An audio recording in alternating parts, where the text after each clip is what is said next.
So what I do is I say, okay, you said fitness not for you. What is for you? It's living for you. It's being healthy for you.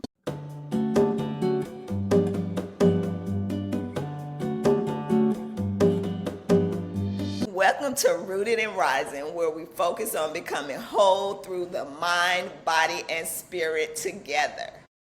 My name is Lamisa. Today, we have a special guest. She is a personal trainer making fitness more accessible to her community with her business, Perk It Up Fitness. Adrian Perkins, thank you so much for being here. Thank you for inviting me. What's the origin story of your fitness journey?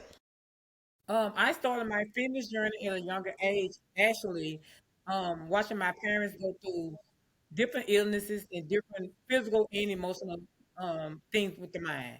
So I named my business once I got certified, Perk It Up Fitness. And I named it after my last name, of course, Perkins.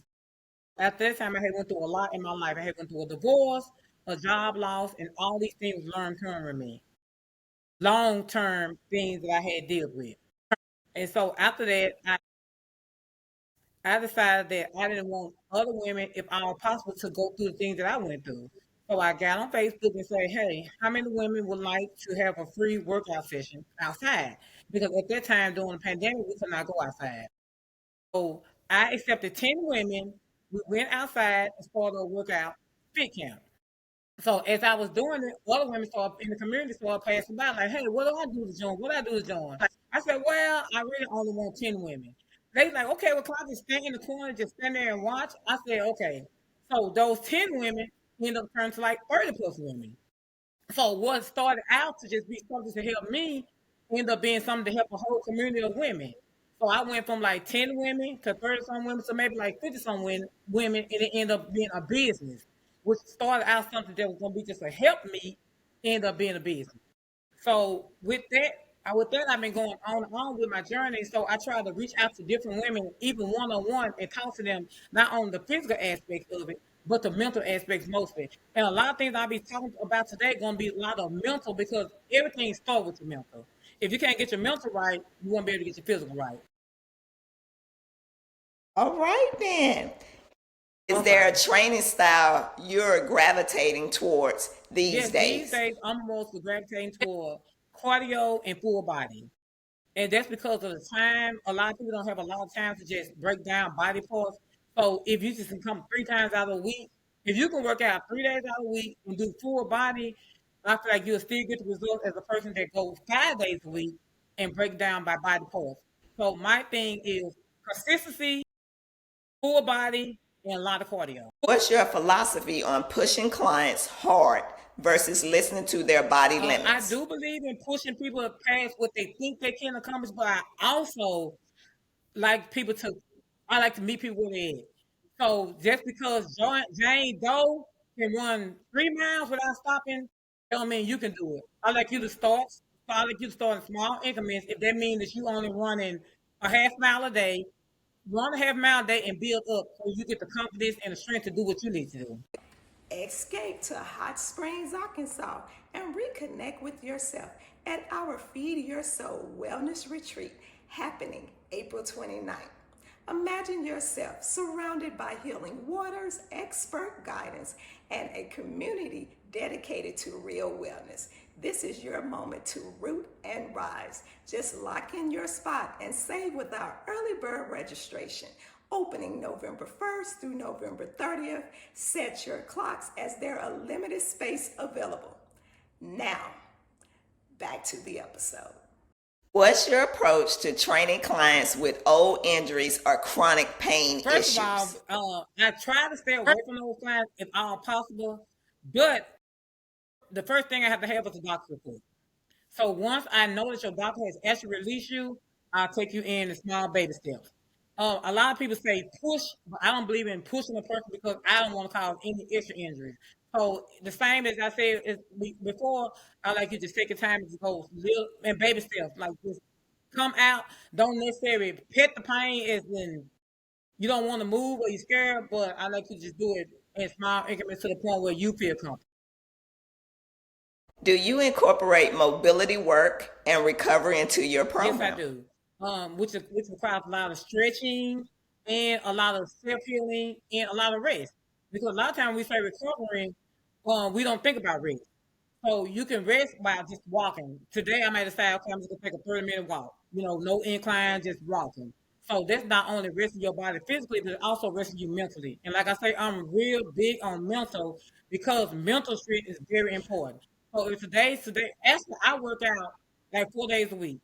Wednesday is my rest day, but I still walk. I still stretch. I still do something to exercise my mind.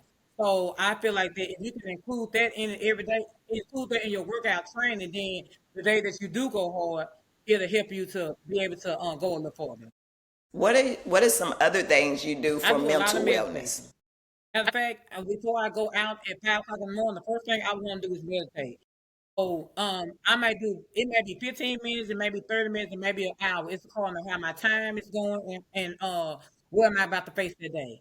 But every day I start at 4 o'clock and I meditate from 4 to 15 at least. I mean 4 to 4:15 at least. And once I meditate, I sit there and listen. I mean, I talk, but also then I sit there and listen. And then I also listen to self-help videos. I listen to motivational videos, and I listen to gospel music or some jazz. Share some of the creators that you listen Oh, to. I listen to Lisa Nichols. I listen to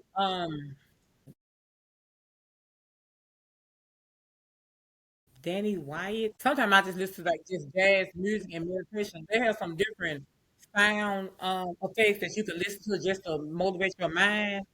And I can't really think. I'm sorry, I can't really think of all the people I've gone that I listen to, but sometimes I just listen to just the movements. They have different tunes that you can go in on YouTube and just listen to something that just kind of elevates your mind. How has your approach to recovering changed over your career, and what made you shift your thinking? Okay, now used to I thought that recovering wasn't very important. So I'm like, okay, you need to just push, push, push. But now, as I get older, I know that it's very important. Matter of fact, the recovering is actually more important than extra exercise. Because I mean, if you don't give your body time to recover and get back, you're gonna cause more injury.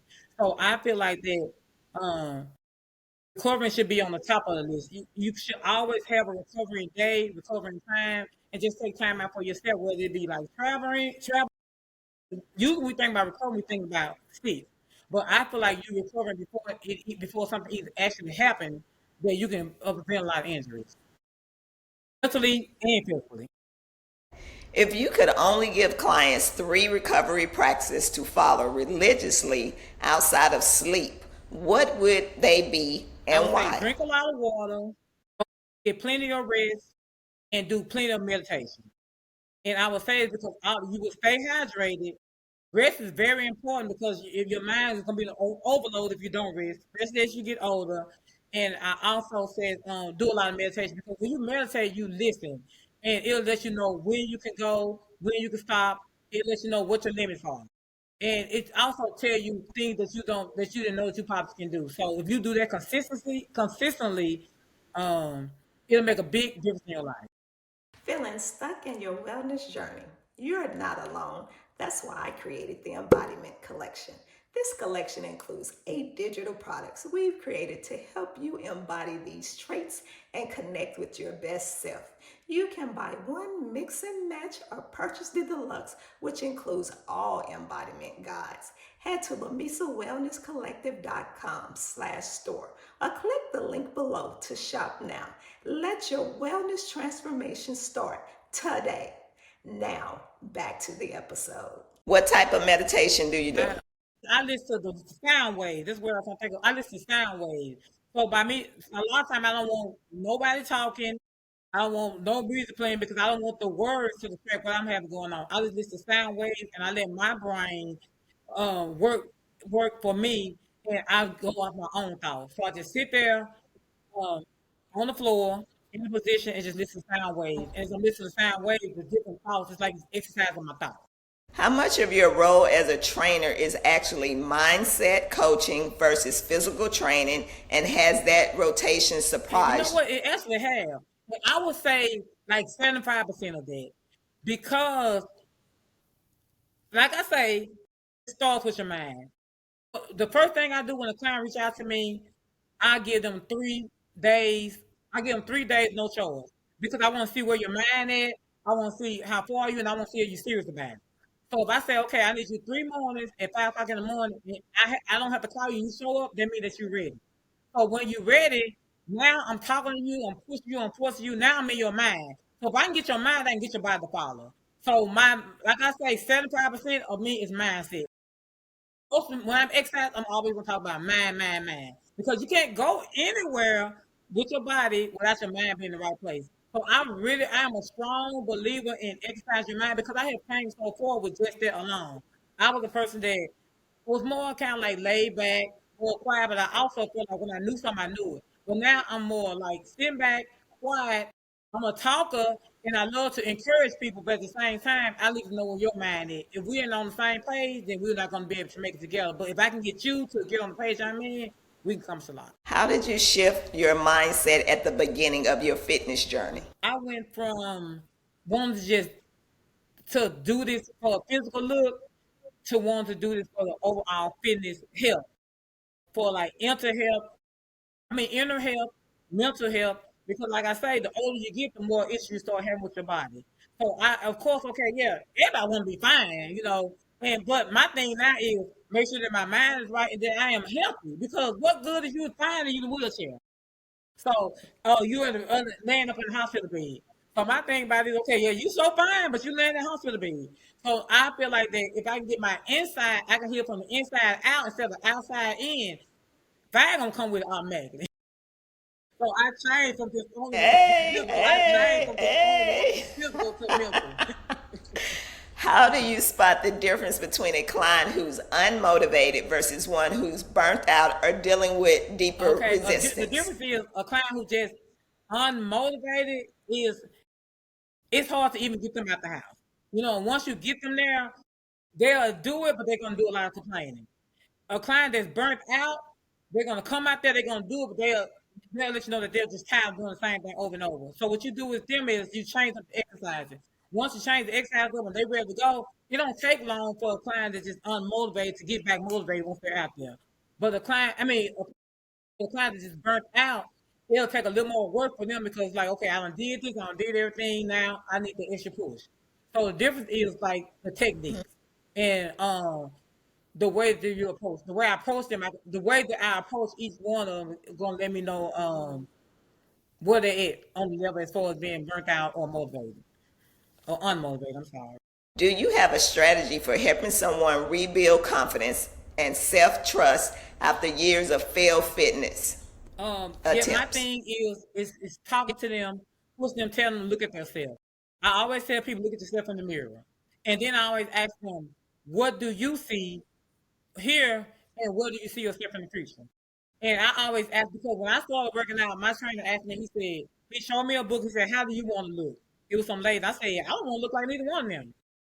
I want to look like me. So he's like, okay, well, how do you see yourself looking in 5 years? I said, well, I see myself, this, I gave him a description. And I feel like in 5 years I made that because instead of me looking at somebody in the magazine was unrealistic, I looked at myself in the mirror. So for them, I tell them, get in front of the mirror, tell me what you see, and tell me what do you want to see in a couple of years from now. What do you want to see from 3 months from now, 6 months from now, and then maybe 5 years from now. So once we get that, as they start working out, they say, okay, hey, my arms going down, my legs getting bigger, my butt getting bigger. I feel like just make some realistic goals that people can really accomplish. What can you say to them to shift their mindset? My thing is, first of all, I feel like that fitness is for whoever wants it. So if a person feel like that fitness is not for them, it's either I don't know if it's really a feeling or just something that they feel like that they can't do. Because when you say fitness as a whole, it's just not an exercise. Fitness is, being mentally fit and being fitness all over. So it's like a word, just a general word. So you say fitness not for me, that means you saying to me that I don't care. But I think a lot of people just say that as a cop out. So what I do is I say, okay, you said fitness not for you, what is for you? It's living for you, it's being healthy for you. So I just really just talk to them like that to make them see it from my perspective. What's been the best piece of advice as you progress on your own wellness The best journey? advice is consistency, consistency, consistency. That's the best thing I think. I don't care if you go out there every day and walk 5 minutes. Walk 5 minutes every day. Whatever you do, just stick to it. Do not give up. If you give up, pick up where you left off at and start back again. That's the best thing I have learned. That's the best advice I have for people because if you do that, you're gonna see results no other way out of it. Adrian, this has been an awesome conversation. I've learned so much today. What are you working on and where can people find Right you? now I am working on well, of course, my outside workouts I'm still doing right now. As long as the weather is nice, I'm doing workouts at 5 a.m. in the morning and 6:30 in the evening. I do those Tuesday and Thursdays and Friday mornings. I go in the gym on Wednesday mornings and some Friday morning. I every other Friday I'm in the gym and walking. I'm on Facebook under Adrian Perkins. My business is Perk It Up Fitness, and I got that from my last name, Perkins. And Perk It Up Fitness is like a lifestyle. Mean perk it up, perk your body up, your mind up, perk your lifestyle up. So look for me, hit me up on Facebook, and just let me know, hey, I'm interested. Don't worry about the cost. The cost is the last thing I always worry about because my thing is giving back to the community. So I feel like that somebody sold into me, so I like to sold into black women and black men as well if you would like to come out.